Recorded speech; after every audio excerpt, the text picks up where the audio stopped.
A paz do Senhor, povo de Deus.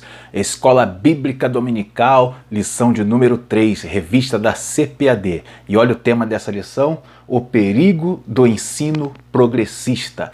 Esse é o tema da lição de número 3, terceiro trimestre de 2022. Vamos então aí nessa lição que está maravilhosa, uma lição esclarecedora, uma lição que vai falar profundo ao seu coração.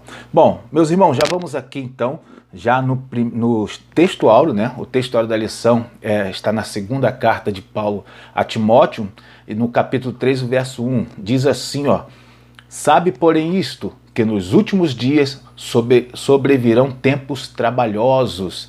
O apóstolo Paulo falando dos últimos dias. E a verdade prática, ela diz assim, ó: os ensinos progressistas buscam desconstruir a fé cristã por dentro e afastar as pessoas do verdadeiro cristianismo bíblico, tornando-as meras militantes de causas sociais. Que verdade tremenda, né? Essa é a nossa verdade prática. Meus irmãos, sou o pastor Marcos André, esse é o nosso canal Clube da Teologia, canal de estudos da Palavra de Deus. Aqui tem pregação, aqui tem escola bíblica dominical, interpretação bíblica, tá? E já vai deixando aí o seu like para a gente entrar nessa lição maravilhosa que está uma bênção, tá? Vamos então aí à nossa lição. Vamos começar aqui com a nossa introdução. Na nossa introdução, vamos começar pelo primeiro parágrafo. Diz assim, ó: nesta lição veremos que os ensinos progressistas enfraquecem a autoridade da Bíblia. Suas heresias propagam que as Escrituras contêm erros, que Deus não é soberano e que o sobrenatural é um mito. Tá? Então aqui já de cara já podemos entender o que é ensino progressista. Convém uma explicação, né? Ensino progressista, ela vem do positivismo, né? E a ideia de progresso, tá? Inclusive aquela frase que tem na bandeira do Brasil, ordem e progresso, é uma frase positivista. E o ensino progressista, ele dá essa ênfase, essa ideia de progresso, de evolução. Ou seja, seriam ideias modernas, ideias maduras, ideias mais centradas na ciência. Por isso, né, é progressista, é um ensino maléfico para o povo de Deus, tá? Porque tudo que é baseado na ciência tem a sua importância, obviamente, né? Mas é visto por um lado muito racional. E a Bíblia, a palavra de Deus, ela não se entende racionalmente. Não se deve tentar compreender a Bíblia de forma materialista ou pela lógica. Elas são coisas espirituais, ela trata de assuntos espirituais. Por isso o que está escrito ali é para a gente entender espiritualmente. Bom, então, aí a nossa, na introdução, vamos para o segundo parágrafo dessa introdução, e ele diz assim, ó: são indiferentes à doutrina bíblica do pecado, relativizam os valores morais e defendem a necessidade de ressignificar a fé cristã. Tá? Então, quando ele fala aqui relativização do pecado, ele fala de uma abordagem do pecado analisando suas circunstâncias, o momento em que aconteceu, né? Não da forma absoluta como a Bíblia coloca. Tá? Para os progressistas, né? Para quem tem essas ideias progressistas, todo o ensino do pecado que fala sobre na Bíblia é uma visão fundamentalista e antiquada. Né? Para eles, o pecado ele deve ser relativizado. É aquela ideia do depende da circunstância, depende do momento, depende da ocasião, tá? Depende da cultura. De tal cultura isso não é pecado, tá? Então isso aí é uma forma de ensino progressista. E a gente vai ver, já vimos isso, muitos até teólogos e pregadores já chegaram a dizer que a Bíblia precisava ser reescrita.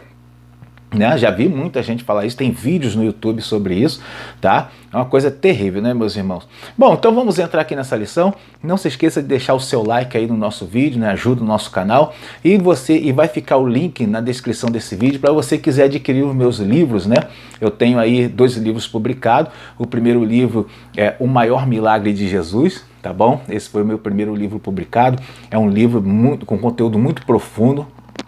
que fala de forma devocional da importância do maior milagre de Jesus, né? Se você não souber qual é, quiser adquirir o nosso material, está à venda em todas as livrarias online do nosso país, tá bom? Esse livro que está aqui, ó, O Maior Milagre de Jesus.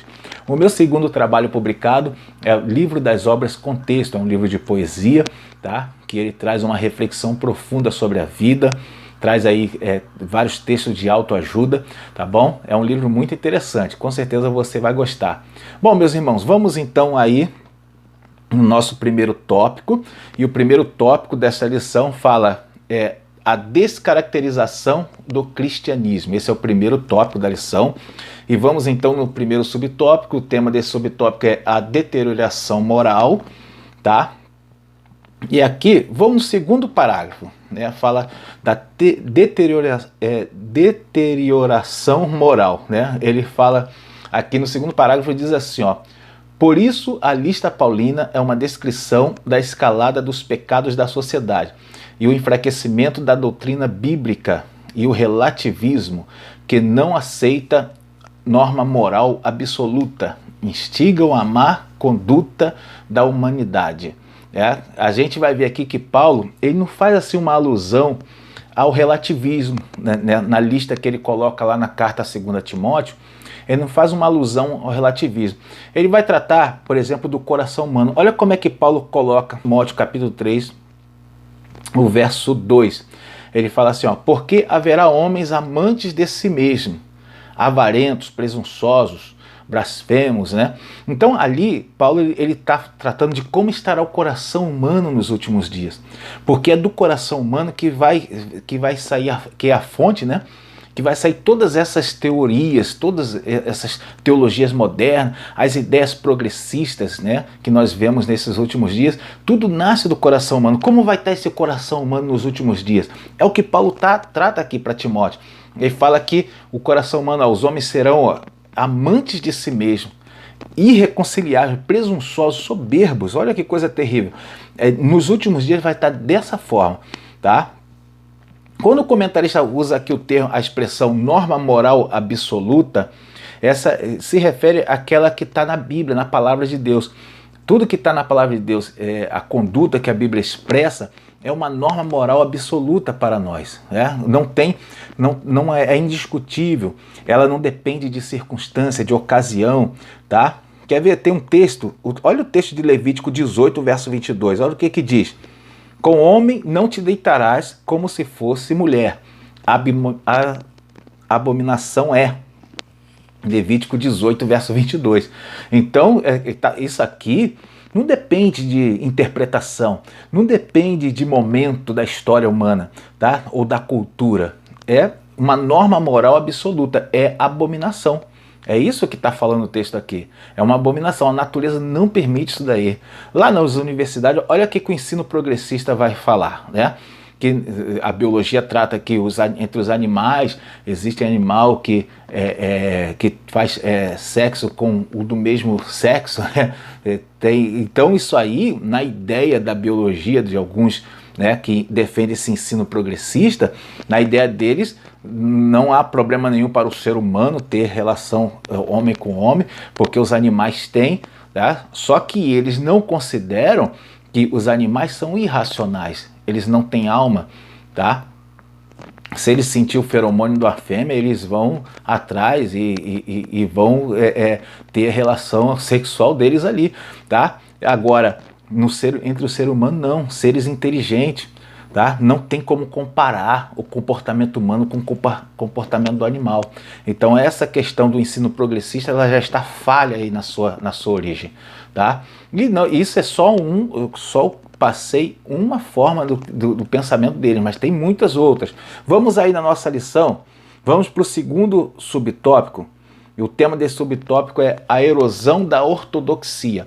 O segundo subtópico, ele diz assim, ó, vamos pro primeiro parágrafo aí, ó. O ensino progressista representa um ataque ideológico à ortodoxia bíblica. Suas teses reduzem o texto bíblico a um mero registro de experiências religiosas, né? Ou seja, o que seria, então, é bom a gente saber o que é a ortodoxia bíblica, né? A ortodoxia bíblica é a definição da nossa fé, do nosso proceder, a interpretação da Bíblia, segundo o que foi ensinado pelos apóstolos. Tá? A forma como eles interpretaram, a forma como eles ensinaram, aquilo ali é ortodoxia. Tá? Qualquer complemento, ideias novas, tá? Ela foge da ortodoxia. Tá? A ortodoxia não pede novas ideias, não pede novas interpretações da Bíblia. É como os apóstolos passaram. Tá bom? Então, dentro da hermenêutica, né, da exegese, convém que a gente resgate o que os apóstolos falaram quando eles escreveram as suas cartas, tá bom? E aí sim a gente vai estar dentro da ortodoxia bíblica, tá? Então, quando fala erosão da ortodoxia, o comentarista está se referindo à destruição da ortodoxia bíblica, né? Trazendo novas doutrinas, aumentando o conteúdo, colocando mais coisas no conteúdo bíblico. É isso aí que ele está se referindo aqui. No segundo parágrafo, diz assim, ó: desse modo, o fundamento da fé cristã é questionado, isto é, a autoridade bíblica é rejeitada e suas verdades negligenciadas. Tá? O que a gente está vendo, irmãos, é que ele até fala assim, ó, que o conteúdo doutrinário cede espaço para a cultura do entretenimento. Olha só que coisa terrível. E que está acontecendo bem agora, nesse momento, nas igrejas. As igrejas, muitos locais que eram de adoração, os cultos de adoração, eles estão passando a ser eventos de entretenimento, né? Onde pessoas se apresentam, tá? Como se fosse um show de talentos, todo mundo querendo mostrar o seu talento, tá? E isso aí acontecendo nos dias atuais. Por quê? Por causa dessas ideias progressistas, por causa desse tipo de cultura que está entrando no meio das nossas igrejas. Tá? Isso aí é uma coisa que é no mundo que combate a nossa fé. Não podemos permitir de forma nenhuma que isso adentre a casa de Deus. Tá? A igreja, ela tem um objetivo de existir. Primeiro, adorar a Deus, né? Ali é para a gente adorar o Senhor. Mas o próprio Senhor Jesus Cristo foi quem falou que a minha casa será chamada casa de oração. Então, na igreja é lugar de se evocar o nome do Senhor, né? Ou invocar o nome do Senhor. Ali é lugar disso, é lugar de se clamar a Deus e adorá-lo, tá bom? Não um lugar para apresentações, né? Bom, vamos então aí, continuando nossa lição.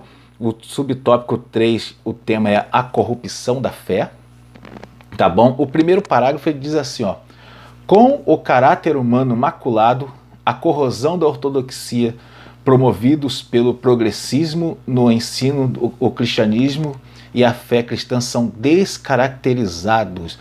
O que significa descaracterizados? Por que está falando que o cristianismo e a fé bíblica são descaracterizados? Ele quer dizer que eles perdem a sua característica, tá? Eles deixam de ser o que são, o que foram feitos para ser, né? Perde a característica fundamental. Hoje em dia, se você olhar para algumas igrejas, por exemplo, alguns movimentos, você não sabe se é de Deus ou se não é. Você não sabe, o determinado irmão, você não sabe se está na presença do Senhor ou não. Porque perdeu a característica. Qual é a característica da fé cristã? Uma fé transformadora, uma fé que liberta, uma fé que salva, uma fé que muda a conduta, muda o caráter. Muitos perderam essa característica. Você vê pessoa que ela é igualzinho como estava no mundo anteriormente, não mudou em nada, tá? Nem o linguajar não mudou. E aí você vê essa descaracterização da fé cristã. Tá? Vamos aqui no terceiro parágrafo. Aqui eu vou trazer um problema que está acontecendo agora sobre essa corrupção da fé aqui, ó. Vou lá, ó. Por isso os pecados morais, a libertinagem e o abuso do corpo são tolerados, tais como a prostituição, a ideologia de gênero, as drogas, aborto, relativismo moral e etc. Tá? Irmãos, isso daqui, ó, vamos trazer aqui aonde isso está acontecendo. todas essas questões aqui, e eu vou trazer mais um alerta que eu havia trazido na lição de número 1, tá? Eu vou trazer aqui de volta nessa lição de número 3. Eu vou trazer aqui uma pesquisa que foi feita por um instituto americano, né, é o Lifeway Research, né, um instituto americano, feito em 2019, uma pesquisa, e ele colocou isso nas igrejas lá nos Estados Unidos, mas a gente serve para nós também como modelo. Ele colocou que 66% dos jovens se desviavam, né, da fé ao entrar na universidade. Existem pesquisas, eu citei uma, outra, né, na aula de número 1, mas aqui vamos tratar dessa daqui, que foi feita lá nos Estados Unidos, e ele fala que 66% dos jovens que entram nas universidades se desviam, né, abandonam a fé. Por quê? Por causa desse tipo de ensino progressista que está dentro das universidades. O principal foco dele é lá dentro, tá? Onde a ciência combate a fé cristã. Isso acontece nas universidades, e isso, quem está atingindo isso? Atinge os nossos jovens, principalmente. Como eu alertei na lição de número 1, trago de novo esse alerta, porque o inimigo tenta tanto atacar os nossos jovens, porque os nossos jovens são o futuro da igreja. Tópico 2. As teorias progressistas. Esse é o segundo tópico, tá bom? E no primeiro subtópico aí deste tópico, nós temos o seguinte tema: a desconstrução da Bíblia, tá? E aqui vamos nesse primeiro parágrafo interessante, né, que diz assim, ó: o ensino progressista e o desdobramento do liberalismo teológico, sua principal característica é o repúdio à inspiração e inerrância da Bíblia. A ênfase do progressismo repousa no antropocentrismo. O que é o antropocentrismo? É o ser humano, o homem, né, estar no centro, tá bom? Então, com essa ideia do antropocentrismo, né, o ser humano, tudo que fala de religião tem que beneficiar o ser humano. Se o ser humano não encontra benefício na religião, então ele estaria ali, essa religião é prejudicial para ele e não deve ser levado, ele não deve fazer parte, tá? Então isso aqui é uma ideia antropocêntrica, tá? Isso aí a gente está falando de desconstrução da Bíblia. O ensino progressista ele vai passar isso para o ser humano. Os crentes, os cristãos, eles são muito criticados por causa disso, tá? Eles chegam a falar que porque o que a gente prega é estar na fé, independente se você vai receber bens materiais, né, ou financeiros, você permanece firme na sua fé. Mas no ensino progressista não, tá? Essa ideia humanizada aqui, né, esse humanismo, tá? O antropocentrismo. Bom, continuando então, aí nesse mesmo subtópico, o último parágrafo vai falar algo interessante. Vamos ver aqui, ó. Então propaga-se um evangelho em que a salvação do homem ocorre por meio de uma reforma social com a relativização do pecado, da moral e da fé bíblica. Tá? E a gente vai ver que o evangelho, dentro desse tipo de ensino, né, do antropocentrismo, o evangelho ele seria apenas mais uma causa social, né, mais uma ferramenta dos governos para poder dar um bem-estar social à população. É assim que os governos veem a religião. Para eles a religião serve para isso, tá? E na verdade a gente vai ver que a ideia deles não é benefício do ser humano, é aumentar, melhorar o IDH, né? Porque é isso que dá plataforma política para eles. Infelizmente isso está sendo um cenário perfeito, né, para o anticristo estabelecer a sua falsa religião, né, como foi visto na primeira lição, né, que é chamada a Grande Meretriz. Bom, meus irmãos, vamos para o segundo subtópico, e o tema desse subtópico aqui vai falar de mais uma teologia, né? Aqui é o teísmo aberto, tema do segundo subtópico. Vou ler o primeiro parágrafo. Outra corrente da teologia liberal progressista é o ensino do teísmo aberto. Nessa teologia, Deus é limitado, não conhece o futuro em detalhes, não exerce o controle absoluto sobre o universo, nem sobre a vida humana. Esse é o teísmo aberto. Ou seja, Deus ele é apenas mais um Deus, né? Ele não exerce esse conhecimento do futuro, tá? Para eles, Deus foi pego de surpresa, como a lição trata, né? Ou seja, Deus ele foi, por exemplo, quando criou o ser humano pecou e ali o Senhor, ele foi pego de surpresa, não estava previsto aquilo ali acontecer.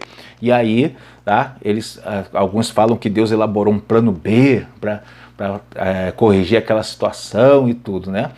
E, infelizmente, isso aqui é mais do mesmo, né? No passado, quando o povo entrou na terra de Canaã, eles pensavam, né, os cananeus acreditavam que os deuses eram locais e que o Deus de Israel também era um Deus local, que ele acompanhava o povo dele ali. Então, quando havia guerra entre os povos ali, era uma guerra também dos deuses na cabeça deles, né? E até alguns profetas, até mesmo de Deus, chegaram a pensar isso aí, que Deus era local.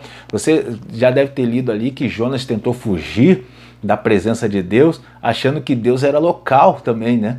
E aí ele aprendeu que Deus ele é universal, que ele está no mundo todo, é onipresente, né? Jonas aprendeu isso da pior forma possível. Bom, meus irmãos, então continuando aí, né, dentro desse subtópico, aqui tem algo interessante.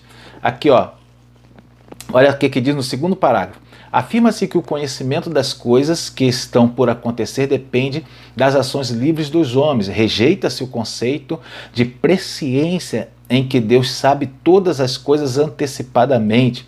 Inclusive, olha o que o comentarista fala, ó. Nessa heresia, Deus foi surpreendido pelo pecado de Adão e forçado a redesenhar a história, né? Ou seja, aquela teoria que eu falei do plano B, né? Que Deus foi surpreendido pelo ser humano, fez o ser humano no Éden, o ser humano veio a pecar e Deus teve que redesenhar a história, teve que fazer um plano B para a salvação do ser humano. Tá? Isso aqui, eles chegam a essas conclusões por causa da forma da Bíblia expressar os ensinos, os fatos ali. A Bíblia narra Deus de forma muito humanizada, falando das mãos do Senhor, dos olhos de Deus, né? Fala Deus entrando no jardim e perguntando para Adão onde ele estava, sendo que Deus sabia onde Adão estava. Tá? Então, por causa dessa forma da Bíblia tratar sobre Deus, né, falando que as mãos do Senhor estão estendidas, então eles acreditam que Deus ele é uma divindade que não tem a presciência, que é limitado na sua soberania. E, infelizmente, é um ensino que está sendo propagado, é chamado teísmo aberto. Continuando então, vamos para um outro agora, o subtópico 3, e o tema desse subtópico é a teologia da demitologização, né? Essa aqui é a teologia da demitologização, né? Essa língua estranha aqui. O primeiro parágrafo, vamos lá. Em 1958, Rudolf Bultmann propôs um programa de demitologização do texto bíblico. Então ele acreditava que tinha muito mito na Bíblia, tá? Por isso, demitologização, né? Tirar o mito da palavra de Deus. Essa era a ideia, né? E aí, esse foi um teólogo alemão que ele elaborou estudos para propor isso aí. Tá? Ele era especialista no Novo Testamento e aí ele vai falar, né, afirmar que tinha muito mito no nascimento de Jesus, no nascimento virginal do Senhor Jesus, tá? Na própria tentação de Jesus no deserto. Então tudo isso daí, ele falou que havia muito mito naquele ensino e deveria retirar esses mitos. A ideia dele pegou, obviamente, e aí muita gente começou a falar que a Bíblia na verdade, estava repleta de mitos. Tá? O problema é que ele era um especialista do Novo Testamento. Então ele pegou aquelas ideias de que a Bíblia estava cheia de mitos, colocou, né, sobre isso aí no Novo Testamento, afirmou que estava no Novo Testamento, e isso aí causa muito dano à fé cristã. Por quê? Porque o Novo Testamento traz o cerne da mensagem de Cristo, né, da salvação em Cristo Jesus. Bom, meus irmãos, aqui vamos já para o próximo próximo tópico. Tópico 3, o tema desse tópico, refutando o ensino progressista. Muito interessante isso daqui, tá? Vai falar de coisas que a gente já conhece, mas precisamos aprofundar esse conhecimento. O primeiro subtópico diz assim, ó, reafirmando a autoridade bíblica. Vou ler o primeiro parágrafo. Em refutação ao ensino progressista, é indispensável reafirmar a doutrina da inspiração divina, verbal e plenária da inerrante palavra de Deus. Bom, aqui nesse subtópico, é importante a gente conhecer esses termos aqui, essas expressões, como inspiração divina, inspiração verbal, inspiração plenária, porque essa é a base da nossa fé em relação à Bíblia. Nós temos que entender que a Bíblia ela é de inspiração divina. Nós temos que afirmar isso daqui, reafirmar, afirmar com convicção. O que é inspiração divina? Vale, você que é professor pode perguntar aos alunos aí, né? Estenda aí essa pergunta. O que é inspiração divina? A inspiração divina é o que nós acreditamos de que a Bíblia ela foi soprada por Deus no coração humano, né? Foi dada ao ser humano. Os homens não escreveram da sua mera vontade, eles não escreveram assim porque eles achavam, não, foi Deus inspirou ele, o Espírito Santo soprou na mente deles a palavra de Deus, tá? E isso é a inspiração divina. E aí daí, da inspiração divina, vem a inspiração verbal e inspiração plenária. O que é inspiração verbal? A inspiração verbal é que de toda palavra que foi colocada nos originais do texto sagrado, elas eram inspiradas, elas foram dadas por Deus, tá? Todas as palavras que foram colocadas ali no original foram dadas por Senhor. Isso é inspiração verbal, tá? E a inspiração plenária, ela afirma que a Bíblia plenamente, toda ela, todo o seu conteúdo é inspirado, foi dado por Deus, tá? E por isso todo o seu conteúdo tem autoridade, tá bom? Isso é inspiração plenária. Então, inspiração verbal, inspiração plenária, tá? Isso são partes aí do que nosso entendimento de inspiração divina da palavra de Deus, tá? Então, para combater esses ensinos, nós temos que afirmar isso aí, reafirmar, tá bom? Aqui, ó, vou ler no último parágrafo, fala de Armínio, né? Ó, Armínio, por sua vez, alertava que a perfeição das Escrituras é solapada quando sua verdade é negada ou reinterpretada.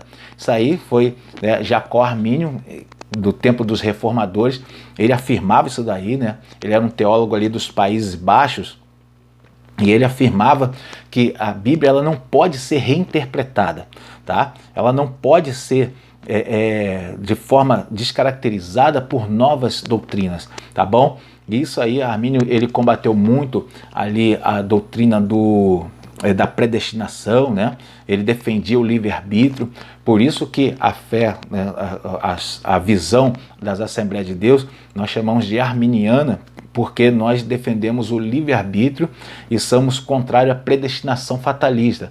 Entendemos a predestinação como aquela ideia de que todo ser humano foi predestinado a ser salvo. E aí isso nós entendemos como predestinação.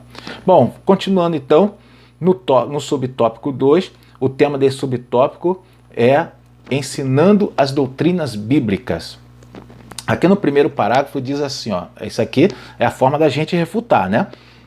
O progressismo. Vamos ver aqui o que a gente tem que fazer. No primeiro parágrafo diz assim, ó, a grande comissão confiada à igreja consiste em fazer e ensinar discípulos. Ó, olha aí, fazer discípulos e ensinar discípulos.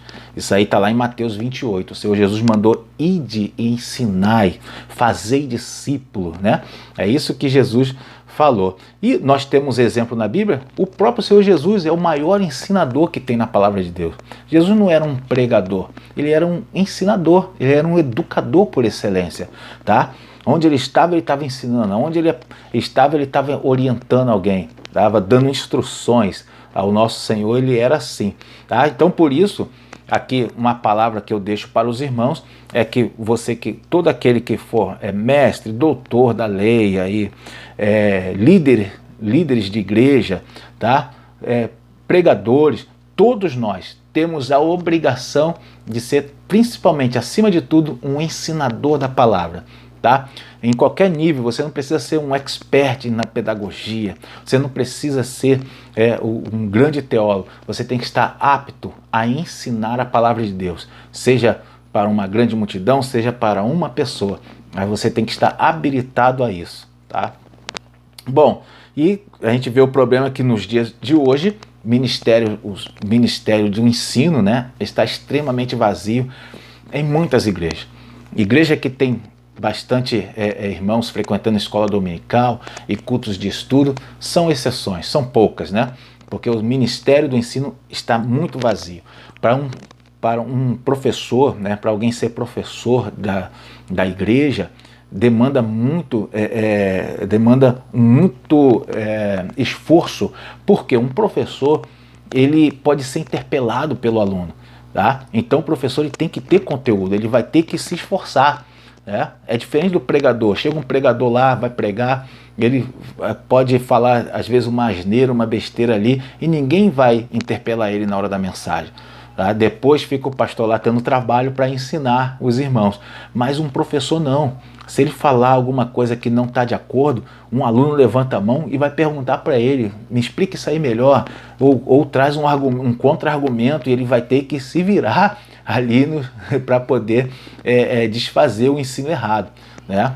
Tremendo isso daqui. O Ministério do Ensino, ele não dá aplausos para você, ele não vai te dar recurso financeiro, não vai abrir agenda para você, nem reconhecimento, tá? Você não vai, dificilmente, nunca vi o nome de um professor no banner para um estudo, alguma coisa, tá? Até tem, né? Mas é raro, tá? De pregador e de cantor você vai ver bastante.